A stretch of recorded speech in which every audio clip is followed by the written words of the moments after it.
اب دل اور دماغ کی دنیا کو بسانے والی چیز ایک رہ گئی ہے.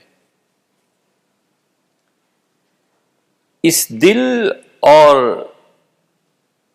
دماغ کی موت ہو گئی نا، اور دل نشے میں آ گیا نا. ان دونوں کا ایک سورس رہ گیا ہے، اور وہ ہے رویت، دید، دیکھنا. بس یہ ایک رہ گیا ہے،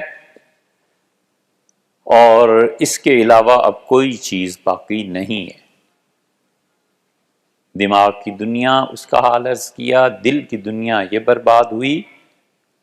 اب سارے مشغلے صرف دید تک رہ گئے ہیں، اور آنکھوں سے زیادہ دل اور دماغ کو کوئی نہیں ہے جو مضطرب کرے یا سکون دے.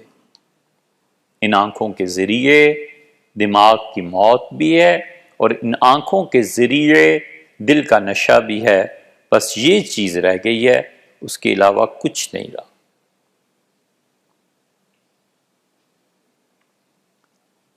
اور آنکھوں کے ذریعے عمومی طور پہ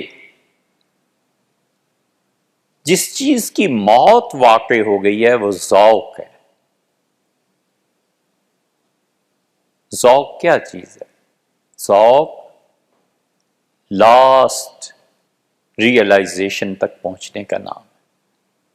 آخری حد وہ ذوق ہے. ایک آدمی کہتا ہے کہ رسگلہ، کیا بات ہے صاحب، رس میں بھرا ہوا اور سفید رنگت اور ایسا میٹھا اور یہ اور یہ اور یہ. پوری کتاب لکھ ڈالے اور اس کی بجائے ایک رسگلہ کسی کے منہ میں آ جائے تو اس کتاب سے ہزاروں گنا زیادہ لاسٹ ریئلائزیشن ہو جاتی ہے کہ اچھا اسے کہتے ہیں. وہ جو ذوق ہے نا، اس کی بربادی اس نظر نے کرتی ہے. اس لیے جس آدمی کی نظر اس کے قابو میں نہیں ہے نا، اس نے ابھی تزکیے کے میدان میں قدم ہی نہیں رکھا.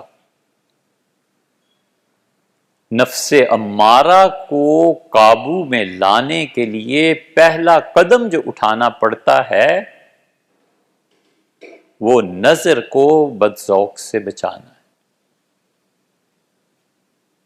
ایک یہ چیز رہ گئی. اب کان جو کچھ سنتے ہیں، زبان دریافت کرتی ہے، ناک جس چیز کو سونگھتا ہے، ان سب پر غالب نظر ہے.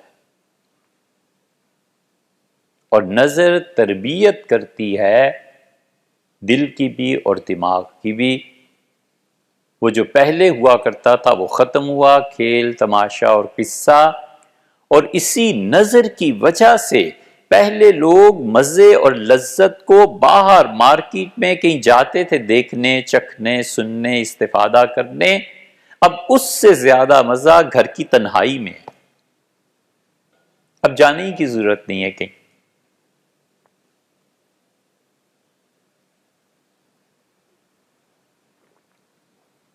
ایسے ایسے سینماز جن کی لائنز ہم دیکھتے تھے کہ او اتنی، اور عید اور بڑے موقعوں پہ جمپ لگاتے ہوئے بچے، اور جس نے ٹکٹ لے لیا اس نے تو اس دن کشمیر فتح کر لیا، اور پہلا شو اور یہ سب ختم ہو گیا.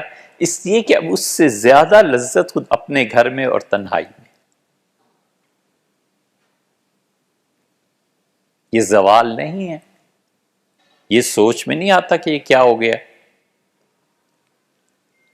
اس لیے آدمی مسلسل کوشش میں رہے اور متواتر ناکامی کو دیکھے. یہ یاد رکھو، مسلسل کوشش میں رہے کہ اس نظر کو صحیح رکھنا ہے. اللہ سے تعلق کو توڑنے والی جو چیزیں ہیں نا، ان میں سب سے بڑا عنصر ہمارے اس زمانے میں اللہ سے دور کرنے والی چیزوں میں سب سے بڑا عنصر نظر کی لذت. نظر کی لذت ہے. بس یہ نظر کی جو لذت ہے نا، مسلسل کوشش میں رہے کہ اس کو لذت اندوز نہیں ہونے دینا، اور اس کوشش کے نتیجے میں متواتر ناکامی رہے، کوئی پرواہ نہیں ہے، زندگی کی علامت ہے. اس لیے کہ عمل ہمارے اختیار میں ہو سکتا ہے، نتیجہ تو ہمارے اختیار میں نہیں نا. مسلسل کوشش اور نتیجے میں متواتر ناکامی ہو، پرواہ نہیں.